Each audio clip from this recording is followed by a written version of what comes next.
Very good morning, my dear students. How are you all? I hope all are fine and safe at home.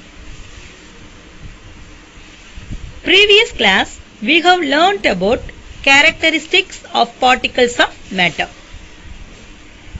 Today we are going to discuss about few activities and new topics, diffusion. Okay children, let us move to the new topic. Last class we have studied clearly characteristics of particles of matter. Once again we can recall the topics. The important characteristics of particles of matter are the following. The particles of matter are very small. The particles of matter have space between them. The particles of matter are constantly moving. The particles of matter attract each other. Then activity. Work in a group of 2.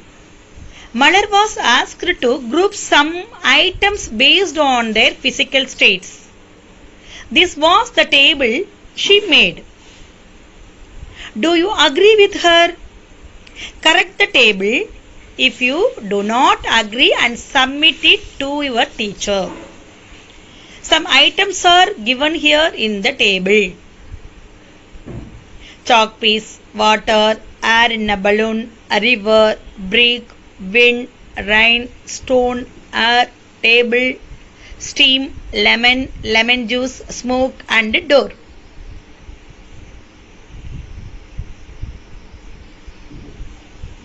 Now we are going to arrange these items based on the physical states.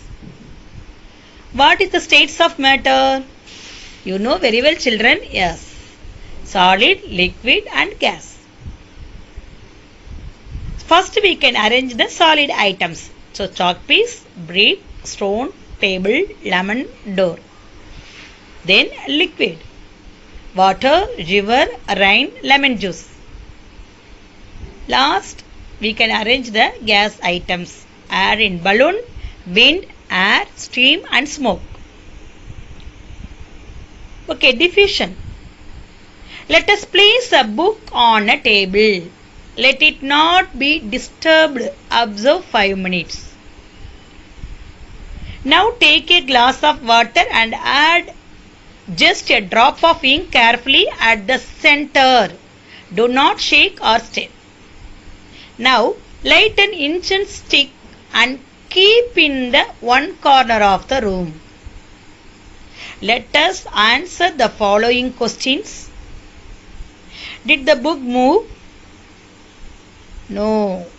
If we apply the external force only, the object will move. Did the ink particles move and spread itself in the water? How long did it take for complete mixing?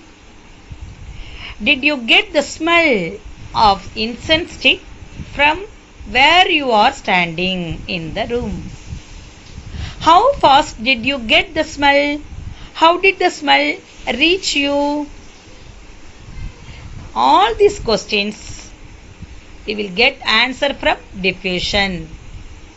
We may conclude that the particles of gases and liquids can move and that among gases are more easily.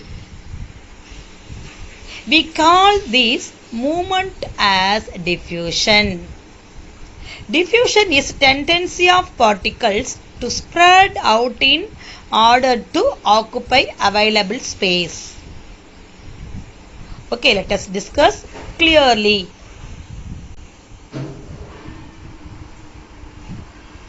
Due to motion of molecules of ink in water, it moves around the water and slowly mixes with water.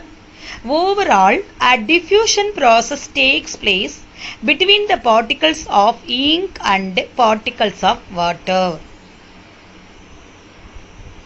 Movement of particles is restricted in solids because it's closely packed or tightly packed, and they do not diffuse like liquids or gases because the liquid and gas particles are loosely packed.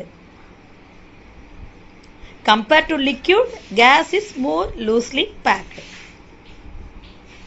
So that the diffusion is occur on only these two states, liquids and gases. In fluid, the particles are under motion and hence can push ink or smoke particles here and there.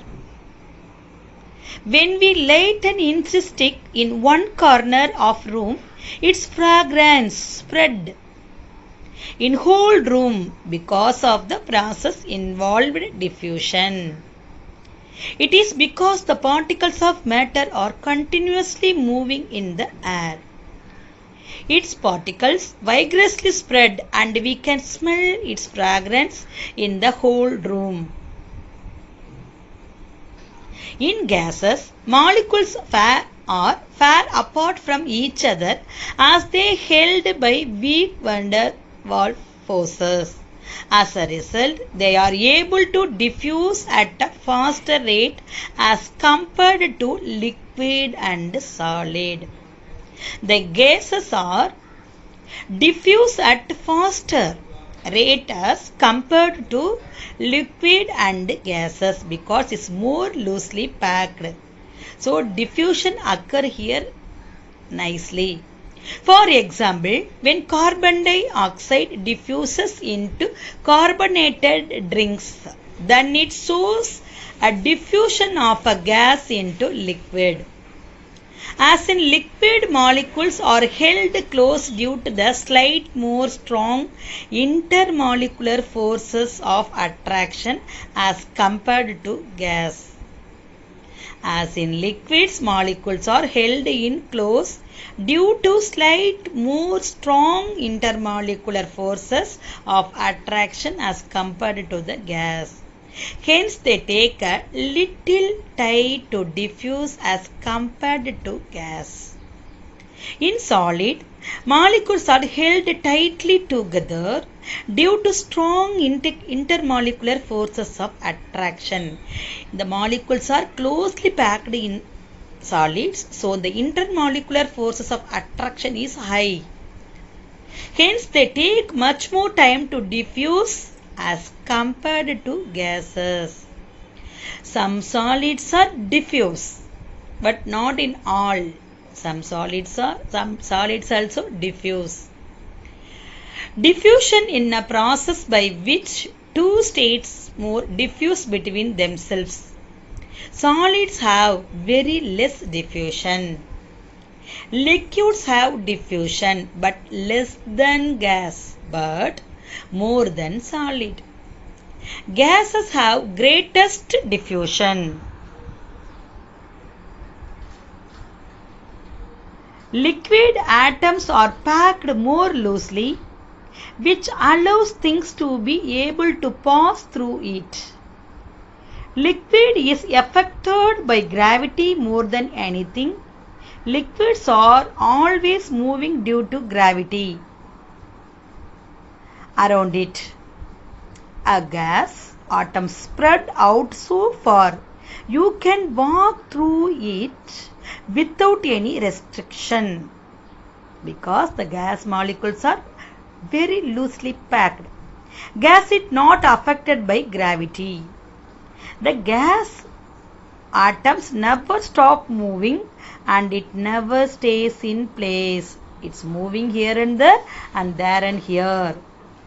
Already you have studied the particles in states. Already you have learnt in lower classes.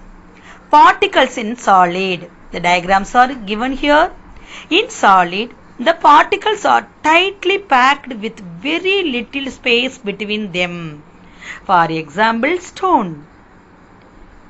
Particles in a liquid. Particles in liquid are arranged in a random or irregular way and the space between the particle is greater than that in solids.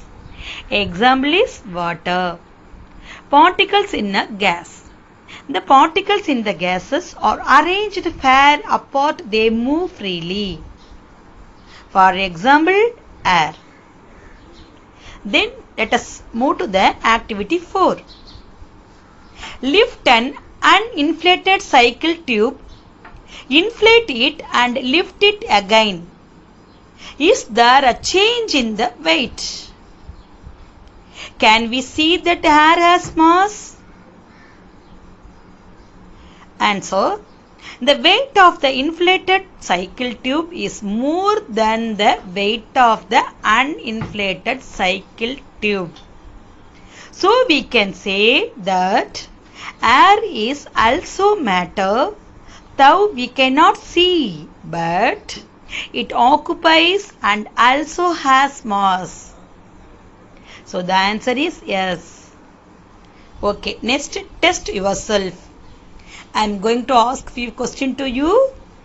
Okay children, name an object which is bright and transparent. The answer is very good children, glass. Name an object which can be stretched. The answer is rubber band. Name two objects which can be bent, feather and paper cup. Okay, next we are going to discuss about activity 5. Let us take 2 scotches of juice. In both the scotches, it is written 100 ml. Let us empty 2 scotches and pour the juice into the following glasses. Does its shapes also change? Yes. One is bigger, then another one is smaller. Second question. Does its volume change when it is poured a big glass or small one? The answer is no. The volume is not changed because the 100 ml scotch of juice is poured in 2 glasses, 2 different shape of the glasses. Question number 3. How will you find out whether the volume has changed or not? The answer is with the help of graduated beaker. We can put whether the volume has changed or not. Have you seen children this type of material? Yes, we are using in medicine. A liquid needs a container and takes the shape of a container because the particles slide past one another and keep moving. The amount of juice is the same in both glasses. The volume of a liquid remains the same whether it is kept in a large container or a small, but its shape changes. Okay children, today test for you. Very short answer. 6 questions are here. You should read thoroughly and write the test. Send it to your concerned science teacher. Thank you.